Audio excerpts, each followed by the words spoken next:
তো এটা হচ্ছে আমাদের পাখি পল্লী। এখানে অনেক পাখি প্রজাতির পাখি পাওয়া যায়। আপনারা দেখতে পাচ্ছেন যে এখানে অনেক প্রকারের গাছ আছে। সেই গাছগুলো থেকে আর কি পাখি এসে বসবাস করে, বিভিন্ন দেশ থেকে আসে, বিভিন্ন জায়গা থেকে আসে। পাশে দেখতে পাচ্ছেন যে আমরা অনেক বড় এরিয়া নিয়ে আর কি এরিয়াটা গোছানো। এবং গাছে কিছু আমরা লক্ষ্য করলে দেখতে পাবো যে কিছু রাখা আছে তাদের, এসে যাতে তারা থাকতে পারে সেই হিসাবে সরকার থেকে তাদেরকে কিছু জায়গা করে দেওয়া আছে। আমি যদি একটু করে দেখাই, জুম করে দেখাই আপনাদের, এই যে দেখেন মাঝে মাঝে আপনারা দেখতে পাচ্ছেন যে ওদের এসে বসার জন্য বা থাকার জন্য একটা জায়গা করে দেওয়া হয়েছে। তো প্রত্যেকটা গাছেই এরকম আপনারা দেখতে পাবেন সেই গাছগুলোতে রয়ে গেছে।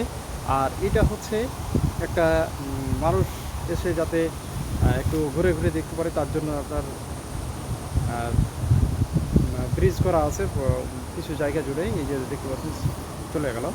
তো আমি আপনাদের যে ঝর্ণা ধারার এটা দেখা একটু,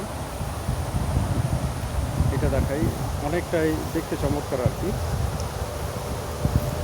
এখানে আজকে তেমন একটা লোক নাই, আর আমি আসছি এমন একটা সময় যে এই সময়টা তো আসলে লোক নাই, দুপুরের সময় আসছি। যে দেখতে পাচ্ছেন আপনারা অনেকটাই দেখতে সুন্দর, এবং এইখানে অনেক প্রজাতির মাছ পাওয়া যায়। কারণ আমাদের এলাকাতে যেসব পুকুরগুলো ছিল সে পুকুরগুলো অনেকটাই মানে এত পরিমাণে পানি হয়েছে বা বৃষ্টির পানি হয়েছে যে সে পানিটা ওভারটেক করে নিয়ে পুকুরগুলো ওভার হয়ে আপনার মাছগুলো চলে আসছে। এটা দিয়ে চলে গেলো সরাসরি মহানন্দা। আমাদের মহানন্দা নদী আছে, মহানন্দা দিয়ে চলে যাবে সরাসরি পদ্মা নদীতে। তো দেখেন কি ভিউটা অনেকটাই সুন্দর। আপনাদের যদি আরেকটু কাছে থেকে দেখাই তাহলে অনেকটাই ভালো লাগবে। ওই দিক থেকে আসছে পানিটা আসছে এখানে। এটা হচ্ছে নাচল থানা।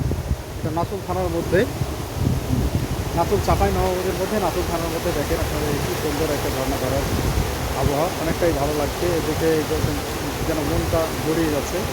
অনেক সুন্দর একটা ভিউ দেখতে পাচ্ছেন আপনারা। তো সম্মানিত দর্শক, এই ছিল আমাদের আজকের এই প্রজেক্টটা বা ভিডিওতে এই কন্টেন্ট। আমি আবার একটু যদি একটু চারপাশটা ঘুরে দেখাই, এখানে অনেক বৃষ্টি হয়েছে। সে বৃষ্টির পানির জন্য এলাকাতে ধান লাগাতে পারছিল না মানুষ। পানিটা একটু কমে যাওয়াতে মানুষ করতেছে। এই যে দেখা, আমি এই সাইড থেকে দেখা আপনাদের দেখতে পাচ্ছেন যে অনেকটাই চমৎকার জায়গাটা। তো ঠিক আছে, ভালো থাকবেন, আবার আপনাদের সাথে দেখা হবে, কথা হবে। আসসালামু আলাইকুম।